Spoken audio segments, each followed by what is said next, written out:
Don't turn off the webcam. Lynn and I met in 2008. She was from a very small town in Washington with a population of less than 500. I was working my way through college as an event bartender in Portland. Lynn's cousin was getting married in Portland, and as fate would have it, the wedding reception was held at an upscale hotel on the Columbia River where I frequently tended to small wine and beer bars. I noticed her immediately, as I often notice women that I quickly convince myself are too beautiful to ever date someone like me. Eventually, as the night went on, she made her way over to my bar and ordered a white wine. We talked for a while about Portland. I sweated profusely, as I tend to do around girls like her. She would be spending the next 2 days in the city, and I took a few moments telling her about the most interesting sights to see and things to do in town. "Wow, you should just be my personal tour guide," she said, grabbing my arm and smiling. This happened to me so infrequently that I really had no idea how to react, so I just mumbled, "Sure, what time?" and laughed nervously to hedge in the event that she was joking. "How about 10:30 tomorrow morning?" she replied. And so started my relationship with Lynn. She was infectious, with a personality that was so innocent and warm. I immediately fell in love with her. There were a few issues that we would have to work through. She was still in Washington, and I was finishing school in Oregon. Lynn was Vietnamese with a very traditional father who would never approve of her having a white boyfriend. She lived alone in a house with her father, as her mother had passed away several years earlier. So going to Yarrow Point to visit her was out of the question. She would come to see me every 3 weeks under the guise of a prestigious internship program. Being in a long-distance relationship, we spoke on the phone and texted constantly. When high-speed internet finally came to her small town in Washington, I surprised her with a webcam for her computer so we could have an even better means of long-distance communication. In the back of my mind, I was always looking for ways to be with her, as even after 2 years of dating, I was paranoid a girl as beautiful as her would eventually find somebody better to share her life with. In 2010, Lynn's father passed away suddenly in his sleep from a heart attack. He was everything to her, and she was heartbroken. When she returned from Florida, where the funeral was held and her father buried, she was all alone in the house where she had lost both of her parents. With Lynn's father deceased, she was open to finally allowing me to come to Washington to see her, which we planned on doing in a few weeks after my college finals. One night during our usual bedtime conversation, Lynn mentioned to me that her father had been acting strangely in the days leading up to his death. She explained that he had taken to checking up on her multiple times throughout the day and night, and scattering religious artifacts throughout the house. This behavior, she said, was highly uncharacteristic of him. Vietnamese culture and religion was something foreign to me, and at various points Lynn had mentioned things like this that I normally wrote off as just being a little silly. She explained to me that being in the house alone without her dad was emotional and maybe playing tricks on her. She hated the feeling of being so alone. She told me that being able to see me on her webcam was the closest thing she had to family, and asked that I promise to never turn off the webcam. She meant the world to me, so I was happy to oblige. A few days passed, and it was now the Tuesday before the weekend when I would finally come to see her in Washington. We spent our bedtime webcam session excitedly talking about our plans, and I dozed off with my head on the kitchen table in mid-conversation. It had been a long day. When I woke up, I saw Lynn sleeping on my screen and stumbled off to bed. At 3 a.m., my cell phone began to ring. Disoriented, I rolled over, took a look at the clock, and knew it could only be her. She took great pleasure in waking me up in the middle of the night to let me know that she had just gotten a drink of water or had an amusing dream. Anyone else would have gotten an earful from me, but her flirtatious giggle made me feel lucky to have my much-needed sleep interrupted. "I had a nightmare," Lynn gasped. "You danced in front of my friends." She burst into laughter. "What are you doing up so late, honey? You've got to work in the morning?" I said. I was thirsty and went downstairs to get a drink of water. "Great, well, we really should go back to sleep. Tomorrow is a big day." "All right," she conceded. "Hey, by the way, don't forg." After a few crackles and a brief burst of static, the call disconnected. I hated Lynn's phone. She had an old flip phone that dropped calls with no rhyme or reason at least 3 times a day. I held down the number 1 on my own phone, my speed dial for Lynn. No ring, straight to voicemail. I tried to call several more times, and each time it again went straight to voicemail. I was exhausted, and though I loved Lynn to death, to be honest, I just wanted to go back to sleep. My eyelids hung heavy. A little annoyed, I decided to walk out to my kitchen for a quick drink of water. The 2 glasses of wine that I drank before bed had left me with a little bit of dry mouth. As I rinsed the glass and went to place it in the dishwasher, out of the corner of my eye I saw movement on the glow of the laptop perched on my dining room table. It was the webcam. 2 fluffy brown paws were making a swimming motion directly in front of her camera. As I got closer, I saw a close-up of 2 grinning faces. One of that silly dog of hers, and the other of my giggling girlfriend, who knew that eventually, after being unable to make phone contact, I would wander out to the webcam to say goodnight. I wouldn't put it past her to turn the phone off on purpose to elaborately stage this scene. Me, standing in my underwear at 3 a.m. on a work night, half asleep staring at a girl and a puppy on a webcam. I waved goodnight, and she kissed the lens of the webcam and pulled away. I froze. I wiped my eyes and looked again. There. It's standing in the corner of the room. It's staring at her. Wrinkled, angry, twisted mouth. Hateful eyes. What the fuck? Hateful eyes.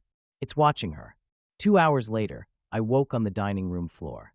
I had a ringing in my ears and a knot on the back of my head. I immediately knew what had happened. It wasn't the first time. Sudden, extreme stress has given me panic attacks and blackouts a few times before. I had never felt such fear when what had happened came rushing back, and I nearly had a second panic attack when my thoughts turned to Lynn. I loved her more than anything in the world. It took me several moments to summon the courage to look in the direction of my laptop. When I finally did, the screensaver had long since turned on. I looked away from the screen as I flicked the touchpad with my shaking finger. It took me another 2 minutes to open my eyes. Lynn laid sleeping in her bed. She looked so peaceful, sleeping on her side, facing towards the webcam. As frightened and confused as I was, relief at her safety gave me a sense of comfort as I desperately tried to process what had happened. Maybe the wine had hit me harder than I thought. Maybe I slipped and fell on the slick tile floor, and it all had been a nightmare. I stared at her.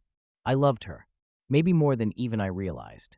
So peaceful and beautiful as she slept.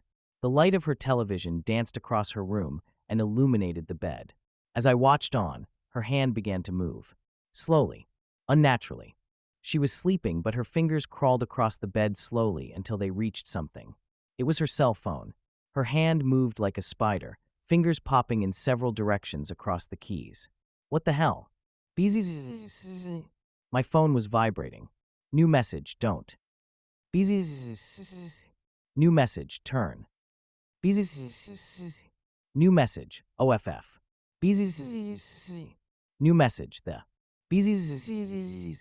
New message, web. New message, CM. Complete terror set in as the messages came across the screen of my cell phone. New message, don't. New message, turn. New message, OFF. New message, the. New message, web. New message, CM. As I glanced back to my laptop, horror overcame me as slowly a shadow crept across the floor. Something was crossing in front of the television, moving closer to Lynn. I told myself it was just her dog, right? The color drained out of my face when I noticed the puppy sleeping in the far corner of the room. I picked up my phone and dialed Lynn. I didn't know what I would tell her, but I knew she needed to get out of there immediately and never go back. Damn it, straight to voicemail. That stupid old phone of hers. The full shadow now hung completely over Lynn. Her hand jerked, flipping open her cell phone. My phone was ringing. I answered, Lynn. Lynn, can you hear me? You need to. A burst of loud static forced my phone reflexively away from my ear. On the webcam, I saw Lynn's lips begin to move. Her eyes were shut, but she was speaking. I heard her voice come across the phone, but something wasn't right. She was speaking, but a second, deeper voice echoed hers in perfect unison. Don't turn off the webcam. Agramon would like to see you. Don't turn off the webcam. Agramon is ready for you now. Who? What? What does he want? I yelled in desperation. He wants to eat your skin. The line disconnected. The shadow across Lynn's bed changed directions. It started moving away from the bed and towards her laptop, towards the webcam. As the shadow moved closer, small streams of gray liquid rolled towards the lens. The images coming across my monitor began to shake violently. It was almost here. I could now see the top of its head. It was crawling towards me. wet strings of silver and black hair hanging over its face. I remembered those hateful eyes, and I lost control of my bladder as it slowly began to tilt its head up. And then I did it.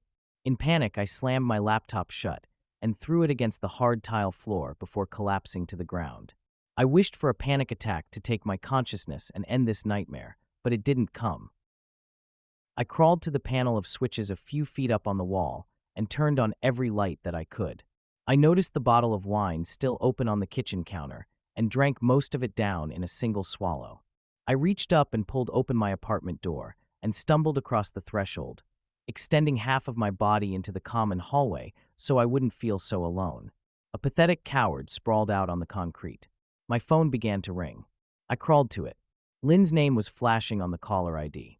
I held it in my hand, paralyzed by fear. And then the ringing stopped. I took another mouthful of wine and mustered the courage to call back. It went straight to voicemail. And then again and again as I tried to call. Eventually the shock and drowsiness from the wine got the better of me, and I passed out on the floor after making a few more attempts.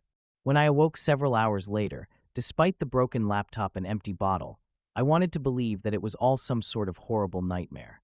Out of the corner of my eye, I saw a blue flashing light on my cell phone. You have one new voicemail. My hand trembled as I dialed my voicemail and entered my passcode. The message was time-stamped and was from the missed call I had from Lynn before passing out. Her voice. She was in tears and frightened, as though I had never heard her before. You promised. Why? Why did you? Turn off the webcam. His tongue burns. With a crackle, the message ended. 2 years have passed since that night. I never tried to contact Lynn again. I never called her work to see if she came in the following morning. I never made it to Yarrow Point in Washington where she lived. She was my soul mate, and I let this happen.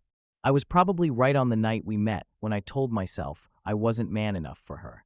The only reason I am telling this story today, under the cowardly veil of anonymity, is because my drug and alcohol counselor thinks it would be good for me. So here it is. I made the decision to let the love of my life face an unimaginable nightmare to spare myself, and the worst part is that I may not even regret it. Now, if you will excuse me,